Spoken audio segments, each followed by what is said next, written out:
марҳилаи ниҳоии аввалин чемпионати тоҷикистон оид ба футбол байни кӯдакони то 12 сола дар майдони академияи футболи федератсияи футболи тоҷикистон воқеъ дар дараи алмосии шаҳри ҳисор оғоз гардид. имсол барои унвони қаҳрамонӣ 10 даста аз саросари ҷумҳурӣ аз қабили тимҳои поиски мактаби ҷумҳуриявӣ маҳораташ олии варзиши шаҳри душанбе, суғд яги вилояти суғд, мактаби махсуси варзиши захираҳои олимпии душанбе, паншери ҷалолиддини балхӣ, равшани куллоб, помири шаҳри хорух, ваҳдати шаҳри ваҳдат, суғдуи вилояти суғд, ҷавонони шаҳри бохтар ва солори мактаби махсуси варзиши захираҳои олимпии шаҳри душанбе талош доранд. Дар рӯзи аввали рақобатҳои мусобиқа дар ҳар гурӯҳ ду бозие баргузор шуд. Дар гурӯҳи А дастаи суғд бо ҳисоби 3-0 бар дастаи равшани шаҳри куллоб даст боло шуд. Футболбозони мактаби махсуси варзиши захираҳои олимпӣ 2 голи беҷавоб ба дарвозаи Паншер заданд. من محمدجان عبدالله من تو 4 سال است که در فوتبال مشق میکنم. من نوزوکی فوتبال را از شریفزاده امید جان یاد گرفتم و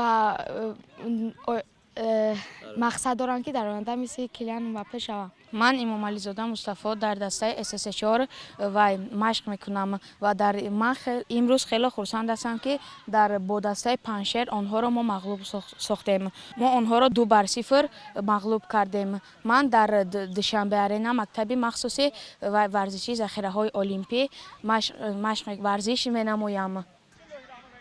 дар гурӯҳи бебошад қаҳрамони феълии шаҳри душанбе миёни бозингарони то 12 сола дастаи солори мактаби махсуси варзиши захираҳои олимпӣ бо ҳисоби калони 7-0 тими ваҳдатро ноком кард.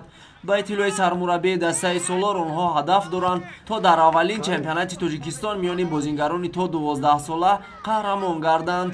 кӯдакони дастаи солор соли сеюм аст дар мактаби махсуси варзиши захираҳои олимпӣ ба бозии футбол ҷалб гардиданд.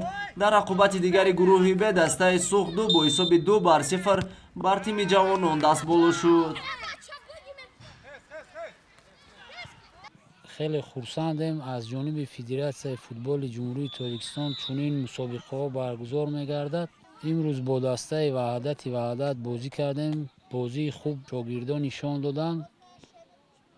کوشش میکنیم که در این مسابقه زینه‌های افتخاری را اشغال نماییم.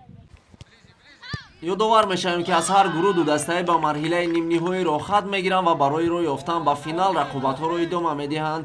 мақсади асосии баргузории чемпионати тоҷикистон миёни футболбозони то 12 сола ин пеш аз ҳама барои тарғибу ташвиқи бозии футбол ва ҷалби ҳарчи бештари кӯдакону наврасон ба ин намуди зебои варзиш мебошад.